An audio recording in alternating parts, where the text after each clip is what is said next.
On today's episode of Locked On Canucks, Elias Pettersson has a new haircut.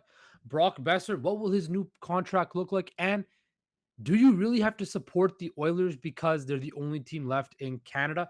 All that and more on Locked On Canucks, and it starts now. Your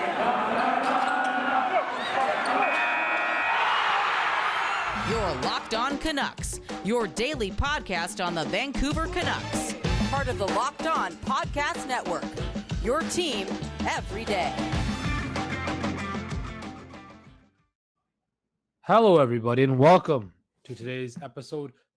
Tuesday, May the 31st. Yes, the final day of May is here. June is tomorrow. Summer is now here. The weather is going to get nicer. The birds are going to start chirping earlier in the morning, and it's going to get more uncomfortable to sleep. Yes, I am Justin Pooney. You, of course, can find me at Twitter_Process Sports. I want to thank you for making Locked On Canucks your first listen of the day every day. We are free and, of course, available wherever you get your podcast services. As I mentioned, guys, interesting show we have today. Elias Pettersson has a new hairdo, as we all saw on Twitter or Reddit. Brock Besser, I've explained yesterday what Bo Horvat's new contract will look like. And today, I'm going to look at what Brock Besser's potential new contract will look like with the Vancouver Canucks. And seeing as the Western Conference Finals starts today, are we as Canadians obliged to cheer for the Edmonton Oilers? And it's going to unleash an epic rant of mine that I hope you all enjoy. But first, let's start off with Elias Pettersson. If you were just looking on Twitter in the last, hour or so, pictures have circulated on Elias Pettersson's new haircut. Elias Pettersson now is taking the Patrick Allvin route and kind of, as they say, went home. He buzz cut his head. Now, I don't know if it's warm in Sweden right now this time of year, and he's just trying to, keep his head nice and cool. Maybe his helmet was a bit snug and he wanted to fit a little bit nicer. But I fully embrace the buzz cut, bald look of Elias Pettersson. It makes him look a lot tougher, which I definitely agree with. Now, being as me, I struggle with hair myself. In certain aspects, I think it's important that Elias Pettersson embraces it.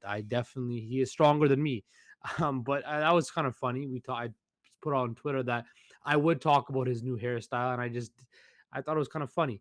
Elias Pettersson, I assume him to have his full Swedish locks back come September or late August when he returns back to Vancouver. But let's go to another guy who is a very impressive locks of hair. Brock Besser has one of the best flows, as the kids say, in the league, and he's going to get a new contract, most likely with the Vancouver Canucks, because he still is a restricted free agent, and the Canucks are basically going to be negotiating with themselves. Unless a trade comes arise or something of that sort happens. But I don't think at this particular time we will see that transpire. But the 25-year-old winger will become a restricted free agent, and he currently has a whopping massive $7.5 million qualifying offer as a restricted free agent. So he could sign a 1-year, $7.5 million offer this year, next year, and then become an unrestricted free agent, which I don't think would be the way to go, because a $7.5 million price tag would put him in the top 10 of NHL right wingers. And when you look at Brock Besser's season, it was his lowest points per game average at 0.65. He was normally averaging around 0.79. And his points this year were essentially 27th best among right wingers this past season. Now, he was injured. Last year, when he led the Canucks in scoring, he was 5th in the NHL for right wingers. So obviously the Canucks, I think it's kind of become evident that the Canucks are going to keep Besser. There's been reports of a bridge deal, probably a 2 to 3 year deal, maybe even a 4-year deal. So I was kind of looking at comparable contracts and where one Brock Besser would fit in to the realm. So you have guys like Jake Gensel, Pavel Buchnevich, Anthony Mantha, all those type of guys, Andre Palat, Gustav Nyquist over the last, 5 to 7 years, kind of players who, had a similar points per game um, output as Brock Besser. And the way I see it shaking down is this. I think we all can agree Brock Besser is not at that level where he can command a $7.5 million price tag at this particular time. Now, look, he had, a decent year this year. He scored over 20 goals. Again, he's kind of just been consistent like that. We expect with his talent level, we kind of always expect them to get, above 30, 35. I know certainly when he first came in the league, many people thought that Besser would be a consistent 30 goal scorer. Hasn't got to that point yet. Um, and quite frankly, it's kind of affected him in the sense where the NHL is a, like, what have you done for me lately league where, if you don't put points on the board or produce to what your expected amount is, it affects your contract status. And for Brock Besser, kind of came at a tough time because I don't know about a tough time, but he's still kind of in that restricted free agent period where, he could sign those short term deals before he gets to unrestricted free agency, where he can sign, of course, that mega big ticket deal. But going forward, I see Besser potentially signing, around a 2 to 3 year deal worth 6.5. Kind of what I was saying about Bo Horvat, except I think Horvat's going to get a longer term deal. And of course, Horvat will become an unrestricted free agency eligible if his contract were to expire after next year. And I think he could definitely command 6, 7, almost 7+ in the open market for Bo Horvat. I think Brock Besser would do the same. Some team would be dumb enough to offer them that much money. But I definitely see Besser kind of sticking around that 2 year, 13 million range, maybe a 3 year, 19 and a half, potentially 4 years for a little bit of a lower cap hit. You have guys like Andre Palat or Tyler Johnson looking at that Tampa. They took a little bit less um, to sign, or about 5 million ish. But Johnson took a little bit less than Palat, but they got more term. I hate bringing up Tampa in these contract discussions because playing in Tampa, you have a certain advantage over playing, especially in a Canadian city, and that's the tax situation. In Florida, just like Nevada and certain other states, you have no state income tax, right? So you could take guys like Kucherov, Stamkos, Vasilevsky, Hedman, Palat, Killorn, all these guys in Tampa that take less are actually making the same amount they would make anywhere else because there's no state income tax in Tampa Bay. When you're playing Canada, you're going to get taxed a lot more. So, although Tampa and those contracts are comparable, it's kind of a different ball game where the tax situation, tax breaks are different in different situations, different markets. So, throwing that out, I believe Brett Besser falls into a 6.5, around the same ballpark as a Bo Horvat type of deal. Now, I was listening to NHL insiders talk about the Calgary Flames and how Matthew Tkachuk is an RFA, and of course Johnny Gaudreau is a UFA. And do the Flames and their ownership, because Matthew Tkachuk's tender offer, I believe, is 9.5 million. So, and offer sheets, and I think the whole offer sheet thing, even with Besser, I don't see anybody offering Brock Besser an offer sheet. I don't see anybody offering Matthew Tkachuk an offer sheet, because if you want to sign Tkachuk, even at 10.5 million, which could scare the Flames away, you got to give up 4 first round picks. Now, Matthew Tkachuk is a great player, but 4 and first round picks, even the next one, the it's tiered, right? So there's 10 million, 10.5 is the top. The next tier, it's still 2 first round picks and 2 second round picks, which potentially could be where Brock Besser would fall in to get if you were to get offer sheeted. Again, I don't see anybody potentially giving away 2 first round picks and 2 second round picks for Brock Besser on the RFA train. So that is why I believe this whole contract situation with Besser is going to be, it's basically just the Canucks versus the Canucks. How much do they want to go? Where do they want to go? And Besser is going to have to sign because he has no technical rights. Now he could decline, and, the whole trade could happen, but we don't see that happening. So I see Besser signing a 2 to 3 year deal, becoming a UFA after that.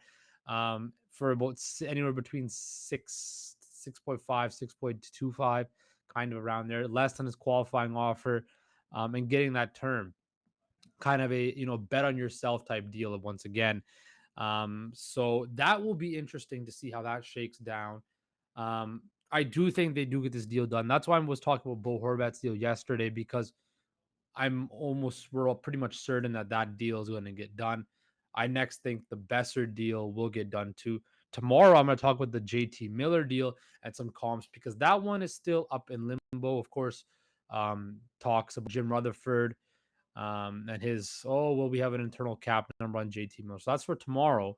But yeah, I just want to kind of explain the Brock Besser contract situation compared to guys, even like Jake Gensel, who, signed a newer deal, who was kind of on the same ballpark. He signed a 5-year, $6 million deal.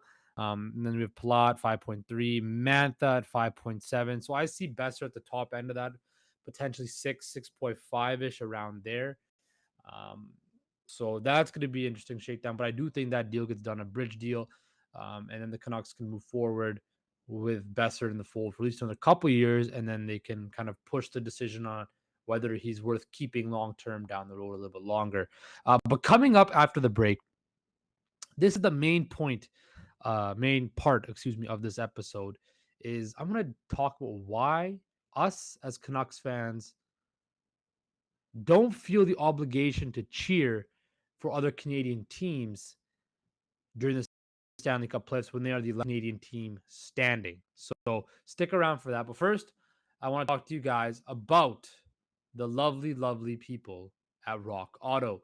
This episode, of course, is brought to you by Rock Auto. With ever increasing numbers of makes and models, it's now impossible for your local chain auto parts store to stock all the parts you need. Why endure often pointless or seemingly intimidating questions such as, is your Odyssey an LX or EX, and wait while the person behind the counter orders the parts on their computer, choosing the only brand their warehouse happens to carry? You have computers with access to rockauto.com at home and in your pocket. Save time and money when using Rock Auto. Why choose to spend 30, 50, even 100% more for the same parts and chain stores or car dealership? Rock Auto is a family business serving do-it-yourselfers for over 20 years. Rock Auto has reliably low prices for a customer. They have everything you could need: brake parts, tail lamps, motor, and even new carpet.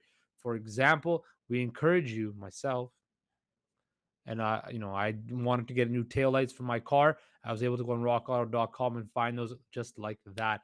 It's easy to use.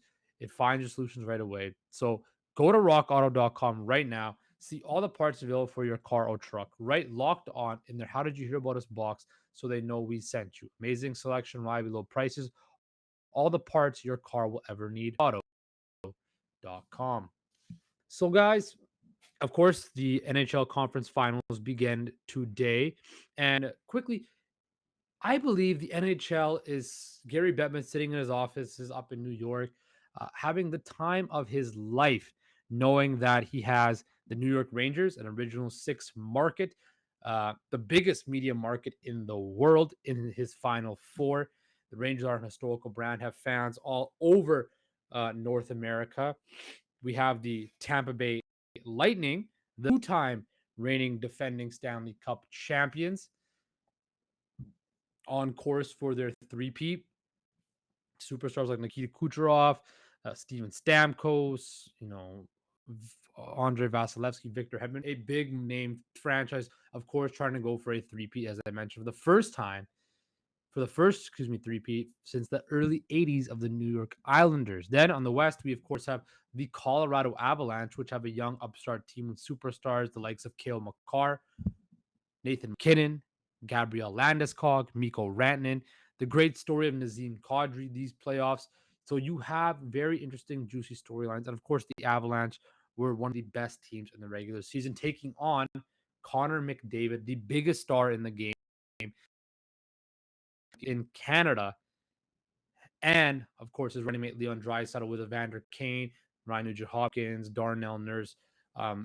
Two teams that play exciting brands of hockey going at it. So Gary Bettman is probably doing cartwheels right now, jumping for joy about this Final Four they have going on. But the debate in Canada is, are we obliged as Canadians to cheer for the Edmonton Oilers, or excuse me, are we as hockey fans in Canada obliged and forced to cheer for the Edmonton Oilers because they have a team left? And I think that's kind of bogus.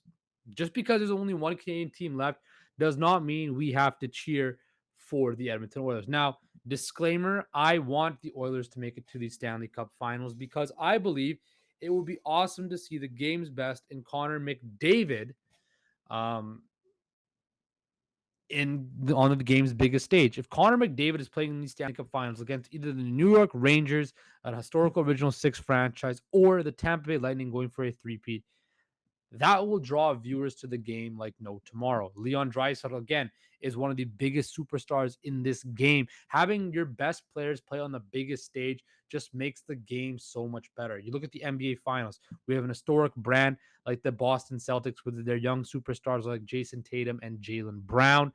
You have the Golden State Warriors with Steph Curry, one of the most recognizable faces in the sport, and the current dynasty of the Golden State Warriors. That is a big, big deal in the NBA, and likewise will be in the NHL. But sticking to the point at hand, I don't have to cheer for the Edmonton Oilers because they're Canada's team. I'm loyal to the Vancouver Canucks. I'm not loyal to the Edmonton Oilers. I'm a Canucks fan. I was born and raised a Vancouver Canucks fan. I don't care if the Edmonton Oilers are in the finals. I don't have to cheer for them. When the Winnipeg Jets made their run, I didn't cheer for the Jets. I didn't. I wanted to see Washington win because I wanted to see Alex Ovechkin win the Stanley Cup. Montreal last year, I didn't care that Montreal, was in the Cup Finals. I wanted to see Tampa win back to back. Right? You look at it, right, and people are gonna say I'm petty and all this. Remember when the Canucks were in the Stanley Cup Finals? Remember when the Vancouver Canucks were in the Stanley Cup Finals, and you know, national media and people, national newspapers at that time were saying Canucks Canada's team, no thanks. Or I kind of was cheering for the Bruins and not the Vancouver Canucks. Yeah, we never forgot that. We're out on the West Coast, over the Rocky Mountains, we have to conform to when the Leafs come to town, have our games at 4 o'clock in the afternoon. Nobody out east stays up and watches our games. People barely know our players. And quite frankly, why should we have to be cheer for other teams when they don't want to cheer for us? We had the best chance to win the Stanley Cup in Canada for the first time in a very long time. President's Trophy winners had the best team, the best players in the league on our squad, and Canada turned our backs on us because we had guys like Alex Burrows, Kevin Bieksa, Ryan Kessler, and people didn't like them. So, quite frankly, the whole notion that, oh, we as Canadians have to do the Canadiana thing and cheer for the Oilers, no, you don't. You cheer for who you want to cheer.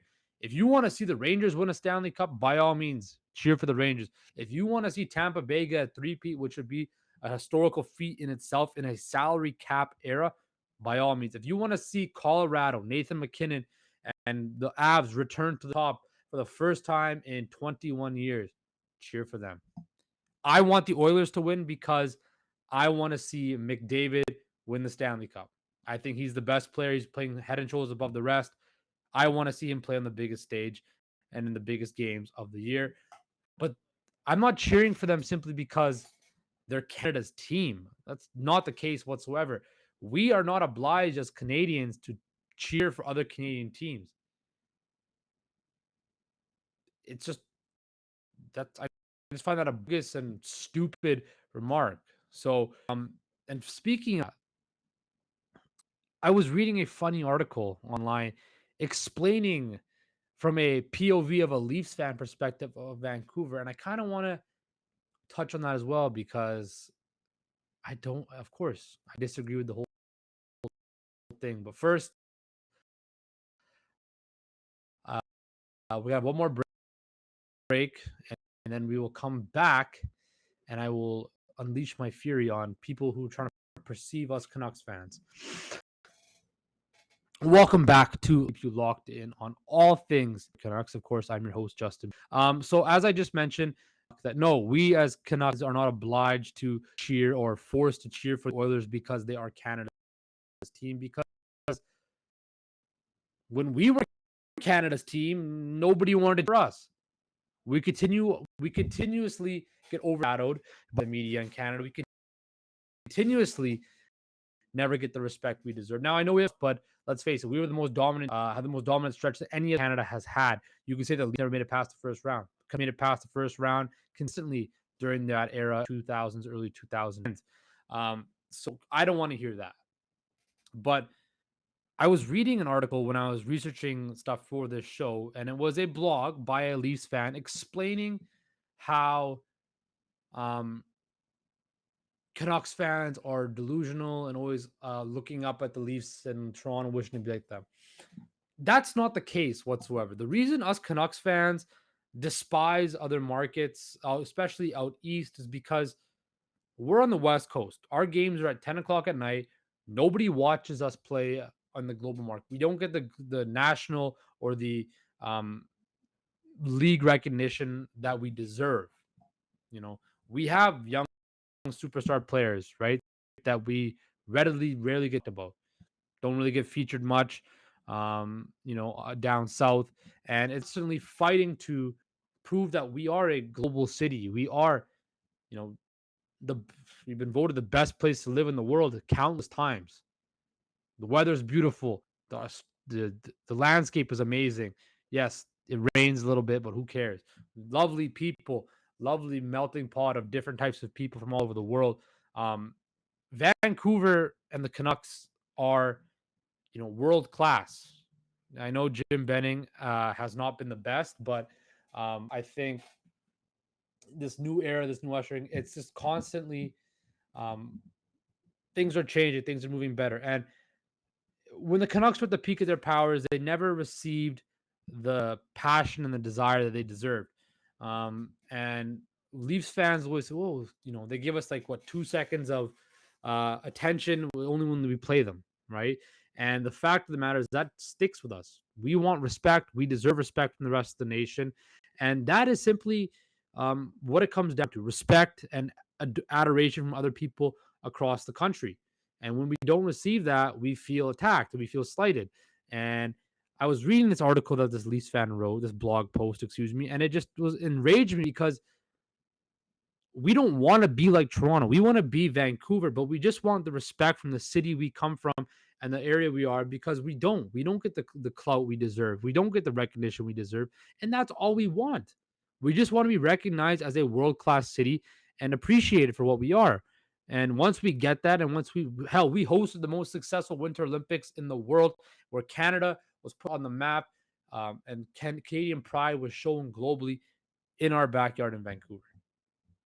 But still, we're always considered class to out east of Toronto and stuff like that. So that is why us Canucks fans won't cheer for other Canadian teams. That is why we continuously complain about media coverage because we get forced Toronto stuff down our throat and we want to be shown the respect that we deserve as a sports city. Simple as that. It's as simple as that. So that was my little rant on Canada's team and Canucks perception. The Canucks fans always fighting with Leaf fans because it all comes down to respect, and we feel that we've had a more successful organization over the last 50 years than the Leafs. And if you look at it, we kind of have. So that's why it's always a constant put, tug of war between us and Toronto because we want to receive the respect that we deserve. So that is that.